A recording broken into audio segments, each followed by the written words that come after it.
DC 95.9 W240DJ WMMJ HD3 WDCJ FM HD3 and worldwide at WOLDCnews.com. The following program is paid for by Barbara Arnwine.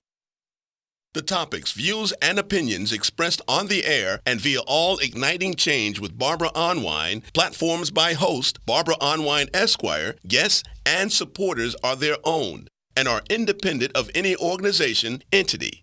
Nothing said on the show or any of its platforms constitutes a client-attorney relationship or serves as legal advice counsel. No liability, explicit or implied, shall be extended to Igniting Change, its platforms, or the show's host. It's time now for Igniting Change, a weekly provocative and empowering program where you, the listener, can ignite change. Now here's your host, Barbara Arnwine. Get up, stand up. Good afternoon, everyone. Oh, yes, welcome to Igniting Change. Oh, yes, we are so blessed that you are listening to us today. And oh, do we have a show for you. Ooh, you've been reading about the main subject of our show, and you have been listening, and you're going to now have the opportunity today to hear the prophetic voice of Reverend William Lamar. But before we get into that, we got so much more that we want to cover because there's so much going on in our country right now.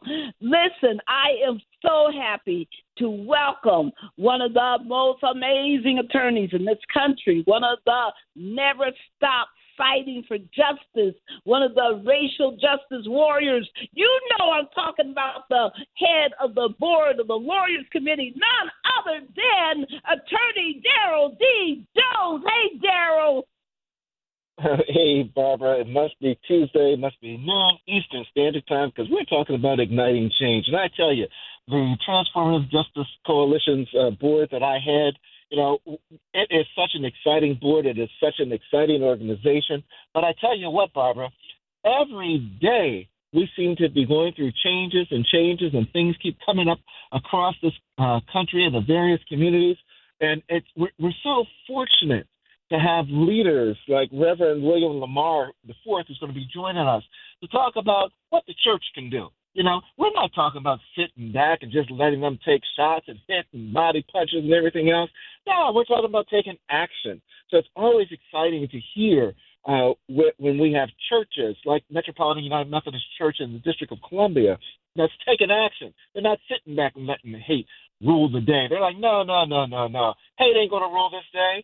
And, Barbara, as we talk about hate ruling the day, my goodness, Cincinnati, Ohio, Barbara, Ohio with an overpass. My goodness, what's going on there? Lincoln Heights, Ohio. Come on, folks. I love it when some black folks say that, listen, our future is in our hands. The city, Columbus outside of and through Lincoln Heights mainly, allowed a hate group, a white Nazi, neo-Nazi group with their big old ugly Nazi flags to march and intimidate, try to intimidate a whole African-American community. And, Daryl, what did the black folks do? They had a response, didn't they? They were having none of it, Barbara. None of it. It reminds me when we were down in the rural part of Georgia, and they came and they thought they were intimidating the AME church down there, and they forgot that the AME church was founded on standing up for social justice, standing up for social rights. That historic black community in Lincoln Heights, Ohio, they came together and said, we're not going to wait. Y'all may need the police. Right? Mm-hmm. We're going to confront you right up.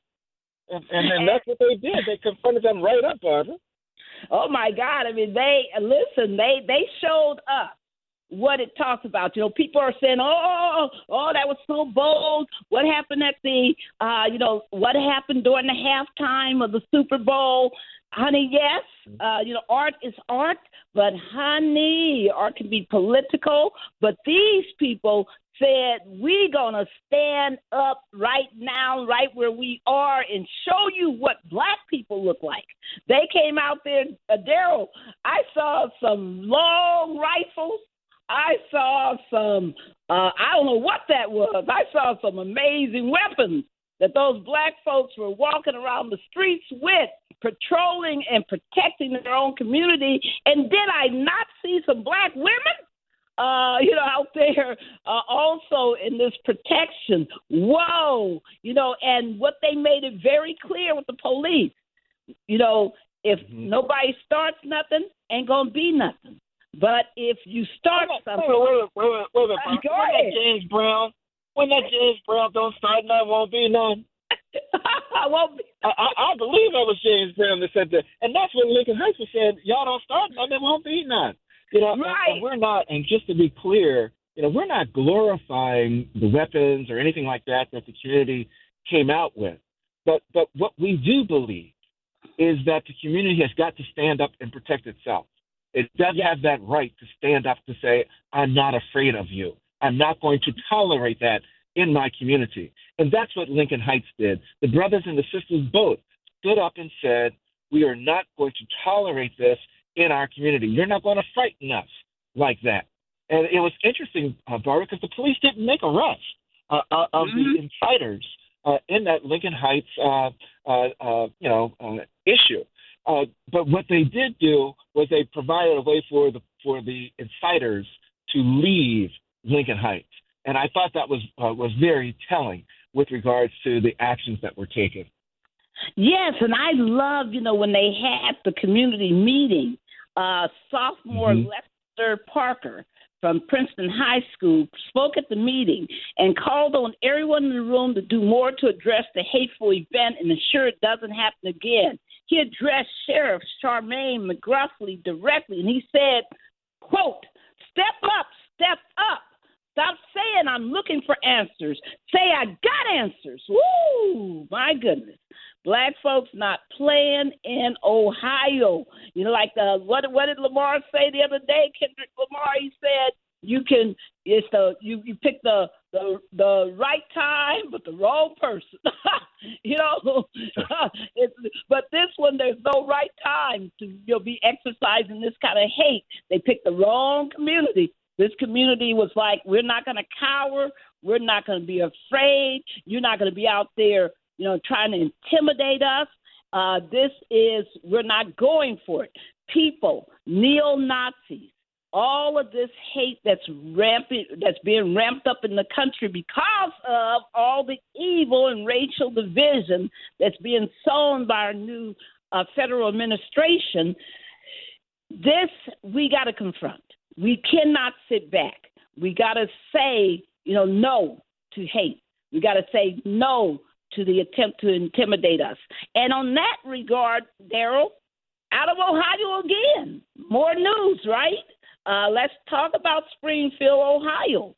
Springfield, Ohio. Everybody, you remember that President Trump when he was, the candidate for office during his debate with then Vice President Harris, Kamala Harris, that he had the nerve to say that people in Springfield, that the Haitians were, quote, eating the dogs and cats and geese and whatever he could think of. And it was all a lie. They even admitted that it was just a lie, that they did it to get people's attention. But the neo-Nazi groups went crazy and were harassing and really intimidating Haitian citizens. And what I like is that unlike, the Hamilton police, saying, well, we're trying to get answers, the city of Springfield has taken action. They have brought a lawsuit for damages against the neo-Nazi hate groups that were operating to try to intimidate the Haitians. I mean, that is so important, Daryl, that they did not sit around and just allow their citizens to be violated, that they are now seeking, redress. seeking justice for the people and to, stop this neo-Nazi madness. Absolutely, Barbara. And it's a multi-layer approach that generally works the best. And certainly one of those layers being, looking for relief from the courts and filing with the courts to try to get relief from wrong that's being done to you or done to the community. And, and what they've done in Springfield is precisely that, is that they've gone to the courts to get them and to get relief. We're going to hear a little later on about the church in Washington, D.C. that did the same thing, right? Went to the courts to seek relief. And in Metropolitan United Methodist Church's case, they went to the local D.C. Superior Court to seek that relief. So we're going to see, I think, multiple responses, multiple layers of responses of attacks that are happening in African American and communities of color. What we see in Springfield, we're going to see the attacks in the court system, but look for them also to start with the political attack, asking the mayor, asking those that are in elected offices to stand up and be certain that they are taking legislative action to be able to quell this negativity and this vile, racism that is running through these communities. So that's a large part, I think, of what we're going to see happening across the country, Barbara. And each community, and we've always said that, don't wait for the federal government to do it. Sometimes you got to, put on the boots and start it yourself and do it on the local level. And that's what we're seeing. And I'm really inspired by what we're seeing coming from these communities and how they're standing up, whether it's Springfield, whether it's Lincoln Heights, whether it's Washington, D.C. We're starting to see that sprout out all across this country, Barbara. And it's just terrible, folks. We really believe in the beloved community. We believe that all races should be welcomed, given human dignity, uplifted, that we should care and love our brothers, our sisters. That all of humanity is blessed by God and put here for a reason. And we believe that government has an obligation. So we want to, again, say that we want to thank the city of Springfield for suing the leaders and members of a self-proclaimed white supremacist group, people, who led a racially motivated intimidation campaign against the city's Haitian communities and those who supported the Haitian community. According to court documents that were filed in U.S. District Court, did you hear that? U.S. District Court in Dayton, the city of Springfield, represented by the Anti-Defamation League. Look at our Jewish brothers and sisters coming to the defense of Haitians, Black Haitians. This is so important, where we're able to reach across our ethnic lines and unite against hate. In that lawsuit, they accused the neo-Nazi group Blood Tribe. Did you hear that, people? Blood Tribe. We'll come back and talk about that in another show, what all this blood tribe stuff means. A quote of engaging in and inciting a campaign of harassment and intimidation motivated by ethnic and racial hate against those who supported Springfield's Haitian community. Thank you, city of Springfield. Thank you for standing beside the Haitian community. We are going to do everything we can from as far as we are. We still are going to do everything we can to support that community. Thank you so much. Daryl, there's so much more to talk about.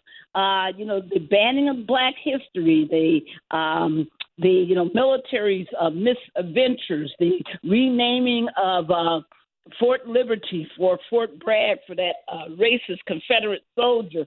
There's so much to be said, but we are blessed today because we have on the line an incredible leader, a leader who you have been watching all last week, all this week. It's been the subject of the whole nation, and that is we're blessed with the senior pastor, the Reverend Lamar